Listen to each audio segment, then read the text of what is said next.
Welcome to the Sip and Synergy podcast, hosted by Annabella Stoic, real estate agent with eXp Realty, and Joyce and Annabella, mortgage agent with Centum Financial Services, LP.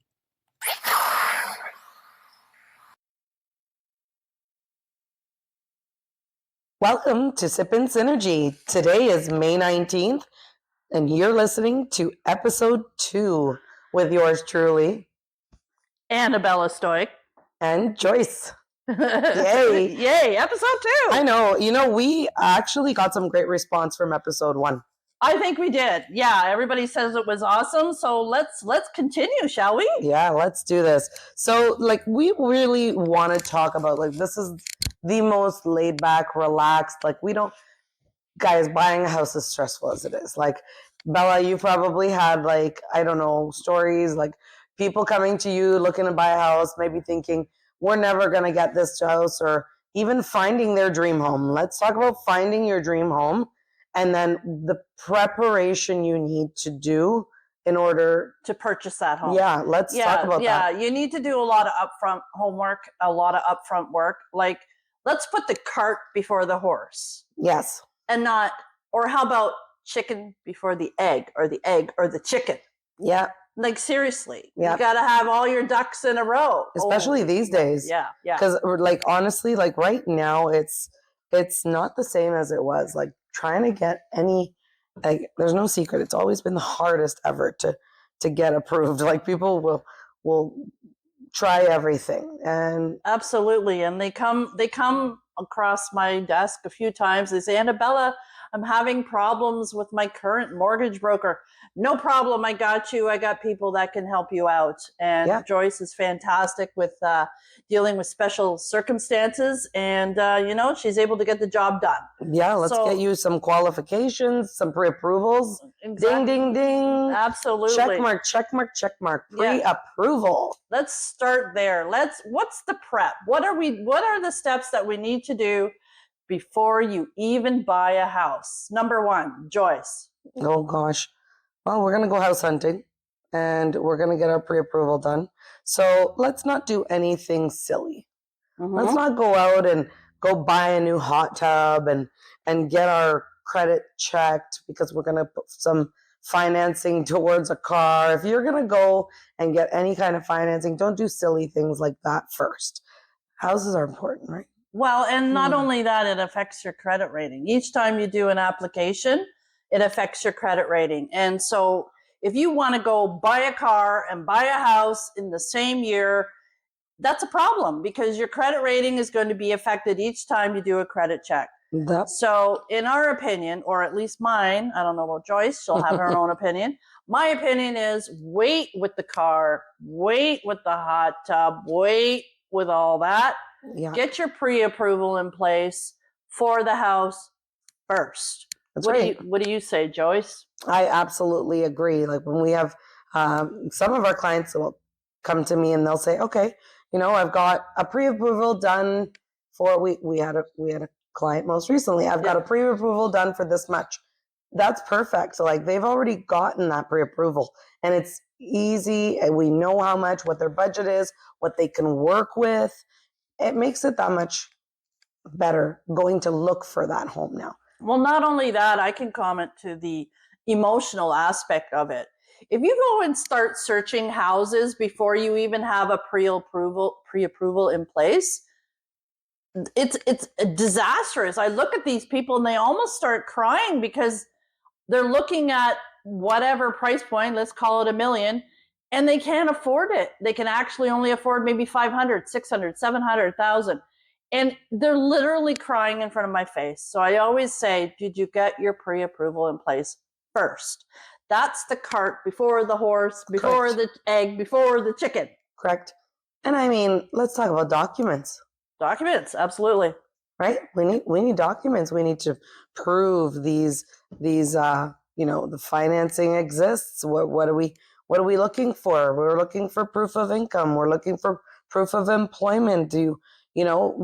You haven't done your taxes. If you haven't done things like that, these are important, right? and There's get so those in much. place before you even apply for your pre-approval. Correct. So that's prep before the prep. Correct. Prep before the prep. Wow. We're doing some prep before the prep, my Lord. We got, okay. I mean, I'm going to go a little off topic here, but we're prepping before the prep, like me and you prepping to do this podcast before we even knew how to do this podcast. Wait a minute. We need to prep before the prep, before the prep, before the prep. I think now we got it down pat though. I think so. Took a little research. So that's the same thing you have to do when you're going to get a mortgage. Absolutely. You're going to research. You're going to look at all the things that you need to get. You want to. So let's go through those. Yeah. Okay. So we need the letter of employment. That letter of employment. You got bank statements. Bank statements. If you've got investment statements, bring those too. Investment statements. Hopefully these days some of our clients have those, and it's great if they do. Proof of down payment. Absolutely. A list of assets. A list of assets, savings, and all that account for it. Vehicles, houses, properties. Everything and anything. Yep. It all helps, and it depends on the lender. But sometimes those that live in a home, depending on, like some clients that we have that have children living in a home that are working in special circumstances, some lenders will allow that as a special income as well. So an additional income. I didn't know that. That's amazing. If you're renting and you're keeping a good credit rating, that's important. Some homeowners will do that, like some landlords do that, which is great. Mm-hmm. But let's see, what else do we want? Make sure your taxes are up to date. Taxes are up to date. If you're a sole proprietor, if you own your own business, you need your T1 gens, right? You need all of those presented, because when I say it's harder now to get a mortgage, they are fine-tooth combing every detail. We're talking. They're going to your past tax returns too. That's right. That's right. Yep. The last 2 years generally is what we'll ask for, but sometimes, they may ask for more. Right? Yeah, you just never know. Okay, so let's get down to the nitty gritty, Joyce. So everybody has debts. Yeah. Like seriously, how does that work in a mortgage application and getting a pre-approval? Like, what happens when it in terms of debt? Like, how much debt can you have to have a pre-approval? All those things. So now we're talking about a debt to income ratio. Correct. Okay. A debt to income ratio are very important during the mortgage process. So the ratio is basically a comparison between the amount of money you earn and then the amount you spend to cover your monthly debts. Okay. So having too much debt can hurt your chances of getting that mortgage financing. So what kind of ratio are they typically looking for? Depends on the lender. Depends on the lender. Yeah. Yeah. A pre-approval would greatly take that. So the ratio, the debt to income ratio, this ratio is the measure of the household total debt, and it is relative to disposable income. So lenders like to see debt to income ratio of about 35% or less, and that will help them indicate that it's a healthy ability to manage the debt. May even increase the chances of getting a better rate and maybe even a better lender, right? Yeah, absolutely. Right? So when we're looking at that. So we want to make sure you include, car payments or credit card payments. Make sure they're all up to date. Make sure, we haven't, don't try and keep them not high. We want to bring those down. So do you report all debts when you're doing this application? Most, your highest debt. Yeah. When I usually do an application, I'm like, okay, give me a ballpark. Like, what are your debts? What are your expenses? Again, these are going to be fine-tooth combed. Yeah. But they're going to pull their largest expenses, right? Oh, okay. Oh, I thought they looked at everything. Well, some lenders do. Oh, okay. We're looking at C lenders, B lenders. They have the higher costs. They're, obviously their guidelines are a little different. Not much flexibility, maybe bit more leniency. But But higher interest rates. higher interest rates, yes. That's for a later, later podcast. That's a lending. lot of information. Yeah, let's hold off on we the just want to get you prepared. Yeah. So going back to prepared, like what do you need? Like, so a list of your debts, a list of your assets, a list of your assets, all your employment, check, check, check. Okay. Anything else? Let's see. You don't want to, and you want to remember when you're doing a pre-approval, you want to look at leaving some of that money for some of your funds for closing costs. Oh, very important. Good call. Right? Because a lot of the times they've got this pre-approval and I've got a 400,000, a 400,000 pre-approval, right? For example. And, we're going to look for a house of up to 400,000. And then bang, what happens now, Bella?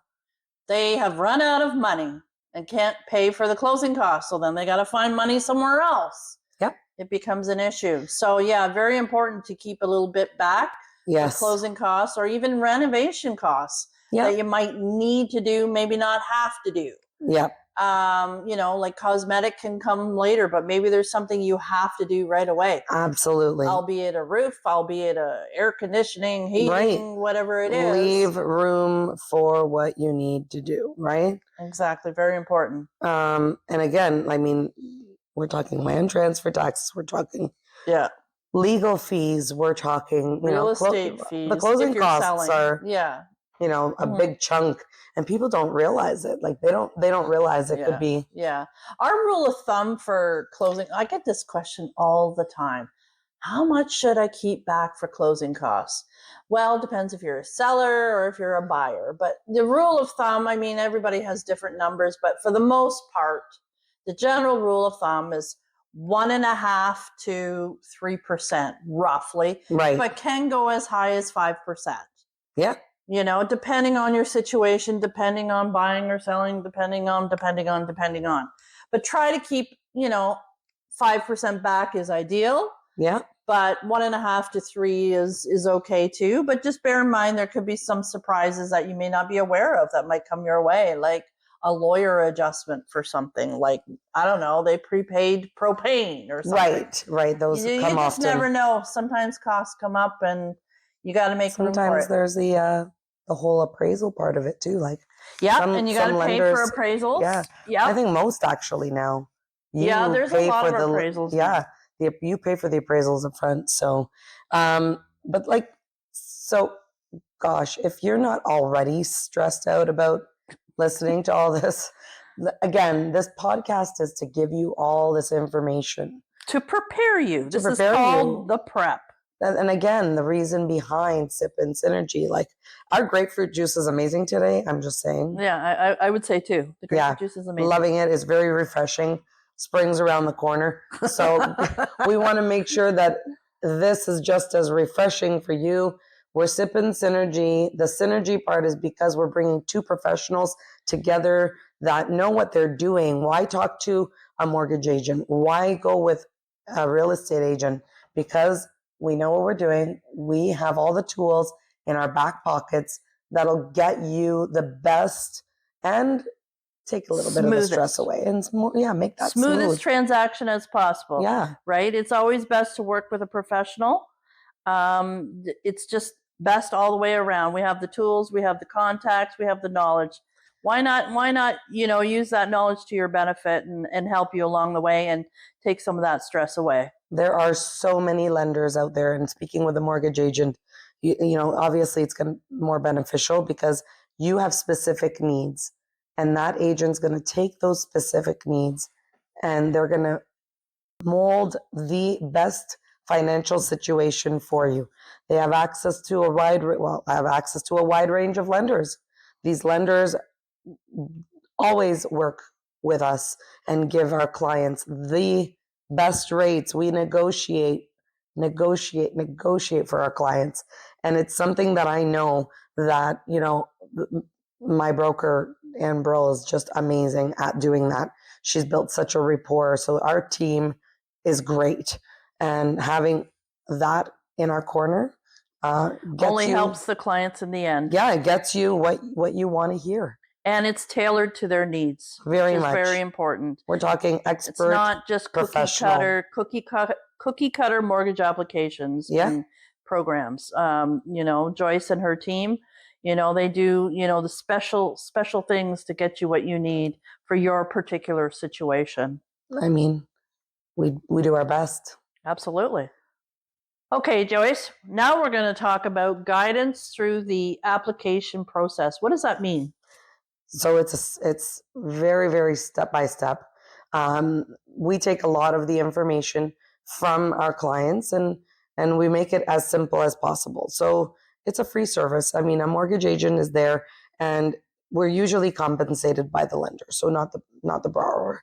So their service is typically free, right? Mm-hmm, mm-hmm. But you're hand holding them in essence, right? Absolutely. Like you're holding them along the way, helping them with their application.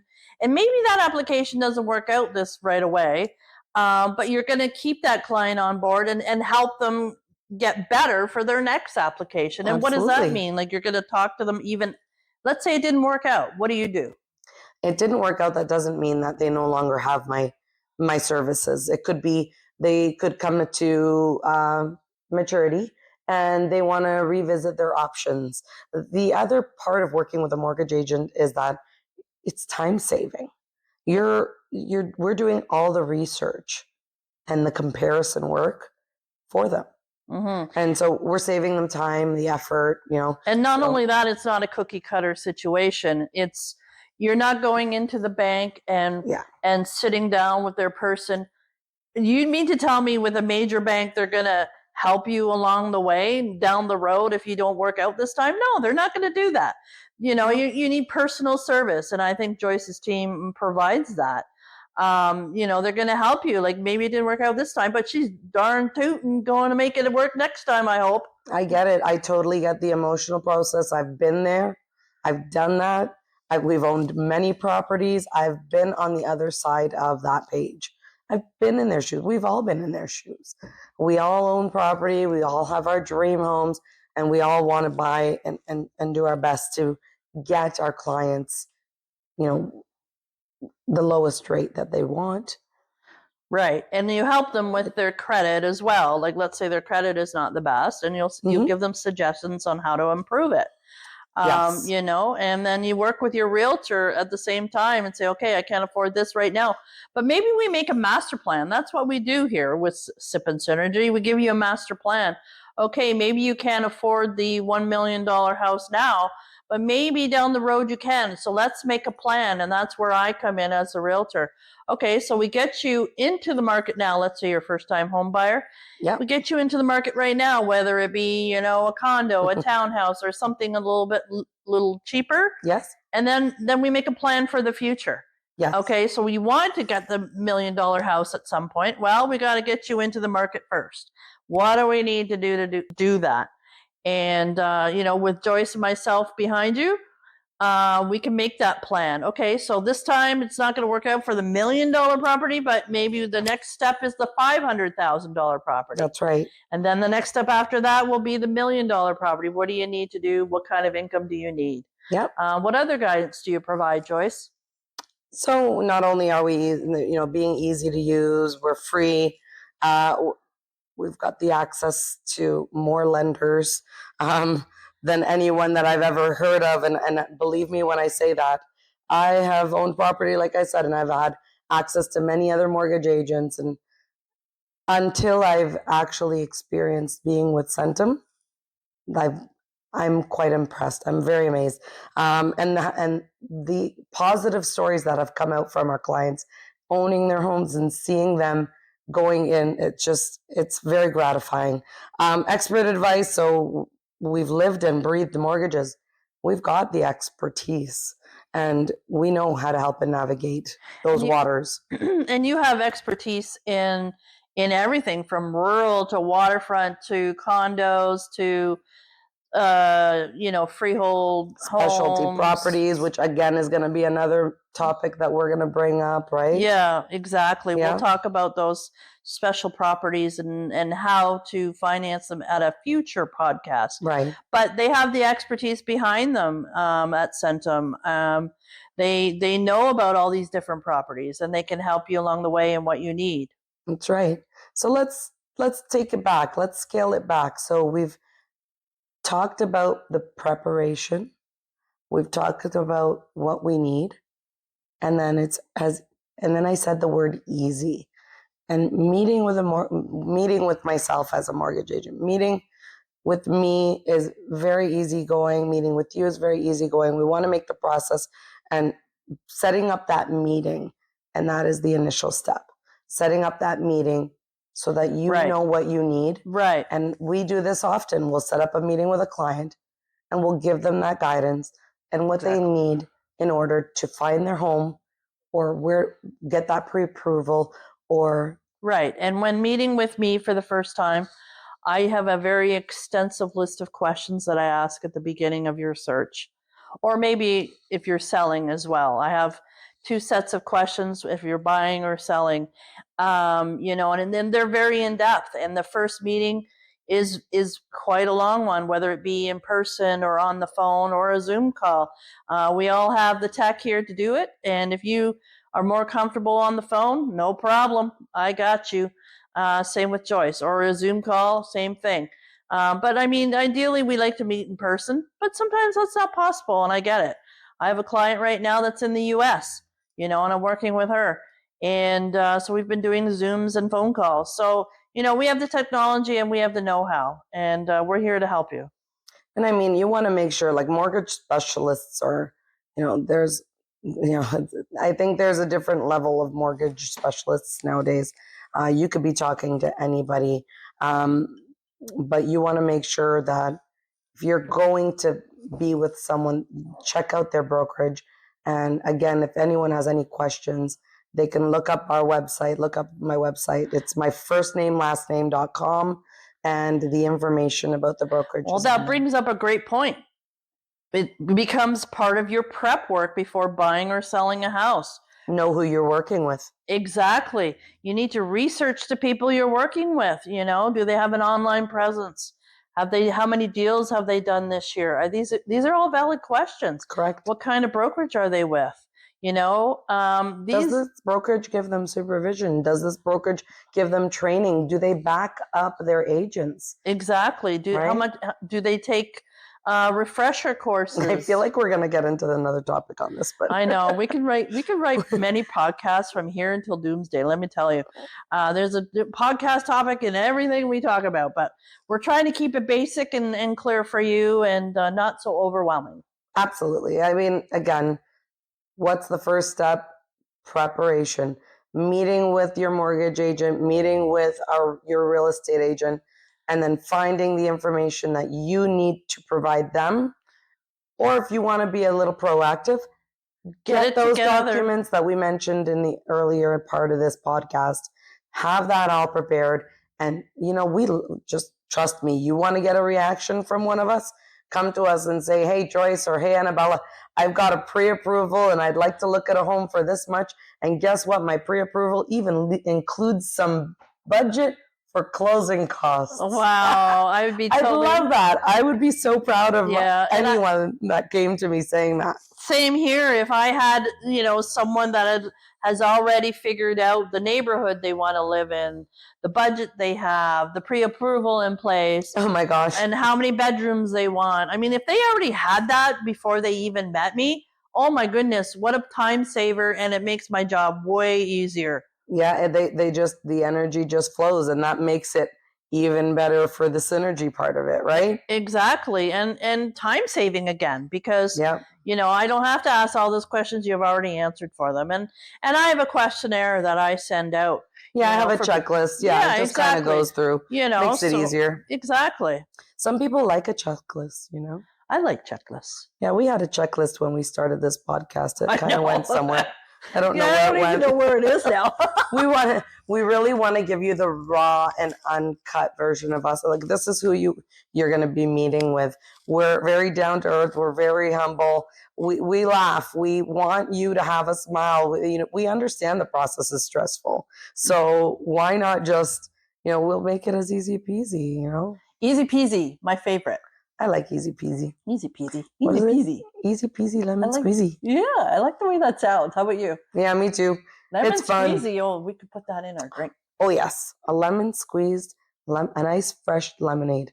Oh, amazing. Summer on the dock. Oh, I know of a good Right? place where we can get some good ones. Let's do our next podcast somewhere by the water and Agreed.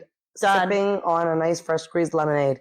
Agreed. Hold it Done. to us. In the calendar, writing it down. Sounds good. So we're going to have everything prepared. We're going to come and make an appointment with either Joyce or Annabella, and we're going to help you find your next dream home.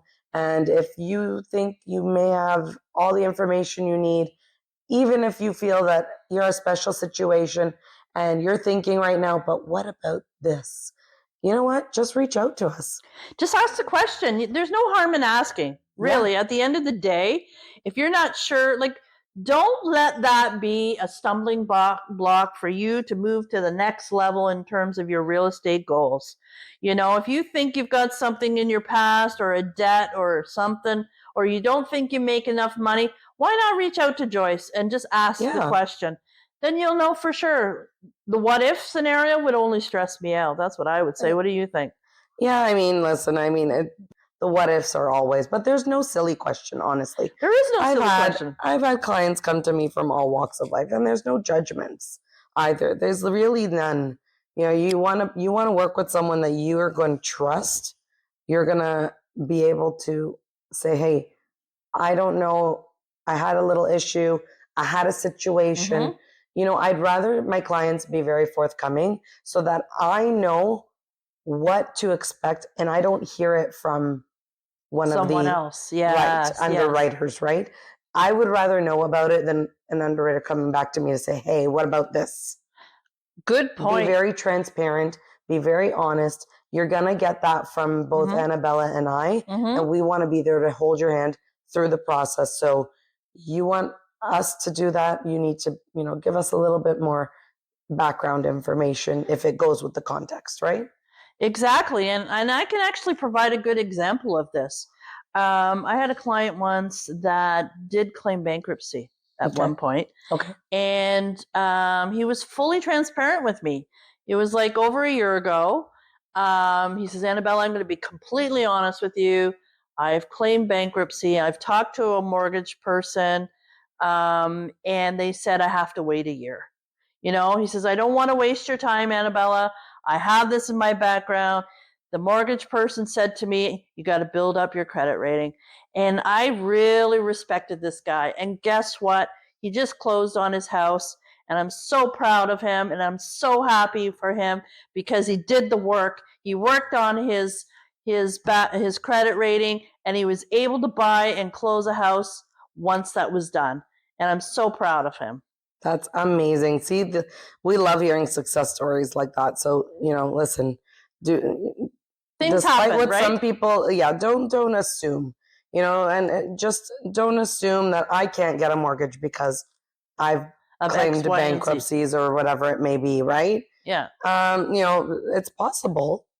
Absolutely, it's possible. It's possible. I mean, in his case, he, I can't give away the details, but he was told that he had to wait a year and work on it. So that's okay. Right. That's okay. And he was completely fine with it. And you know what? He's you rebuild. So happy. You get to rebuild that credit, and you get yourself where you want to be in a year's time. You try, and the possibilities are there. But again, this is why working with professionals like yourself or myself will give that information. Don't feel uncomfortable to talk to us about this, because we are going to be doing that shopping for you.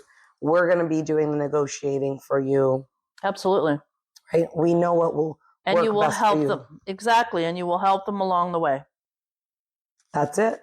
And that brings us to the end of our second podcast. Can you believe it? Wow. Girl, I'm so proud of us. I know. I mean, really, all the prepping that we were doing for this podcast, it was ridiculous. But anyway. Stress, beads of stress, sweat coming down our face. And then Exactly. Now you get into it, and now you just like the words and the wisdom just roll off our tongue. There you go. But before we go, Joyce has a sip tip of the day. What is it, Joyce? Sip tip of the day is, if you're applying for a new mortgage, pause on any new credit activity.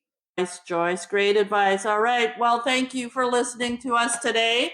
I'm Annabella. And I'm Joyce. Until next time, have a wonderful day. Woo! Woo!